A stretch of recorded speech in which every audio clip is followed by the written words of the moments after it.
Complete விவசாய technology தான், new technology. எல்லாம் மாடு எடுத்தாலும் சரி தான். இப்போ பெசில் ராஜபக்ச ஆட்சி காலத்தில் மாட்டை இறக்கினேன், எல்லாம் பெரிய மாட்டை இறக்கினேன், இங்கெல்லாம் செத்து போயிடுச்சு. கிட்டத்தட்ட 3 லட்சம் ரூபா கொடுத்து ஒரு மாடு வாங்கி இறக்கி 2 லட்சத்துக்கு கொடுத்தேன். இந்த சப்சிடி மானியத்துக்கு கொடுத்த இல்லைங்க சொல்கிறேன்.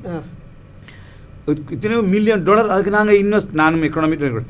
ஆனால் அந்த பெரிய மாட்டை இறக்கினோட என்ன செஞ்சாது, செத்து போயிட்டு. அப்போ இலங்கையிலே நாங்கள் என்ன செய்யணும், அந்த இனத்தை இலங்கையில் உற்பத்தி செய்யணும். அதுக்காக ரிசர்ச் செஞ்சு அதை இலங்கையில் உற்பத்தி செஞ்சு அந்த எங்கட கிளைமேட்டுக்கு அதை நாங்கள் உருவாக்கி இருந்தால் அப்படி வராது.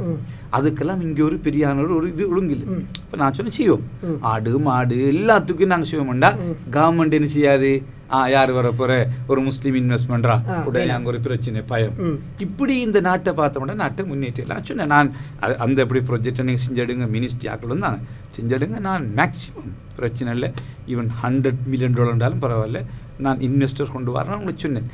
ஆனால் என்ன பிரச்சனைன்னா அரசாங்கத்தில் 1000 பாட்டில் அந்த நிறைய ப்ராப்ளம் தடைகள் இருக்குது. அதான் உள்ள பிரச்சனை. ஆகவே கவர்மெண்ட் எந்த நாட்டில் சரியான ஒரு தீர்மானத்தை எடுப்பாங்களாக இருந்தால் உலக நாடுகள் ஒரு விஷயம் மாதிரி.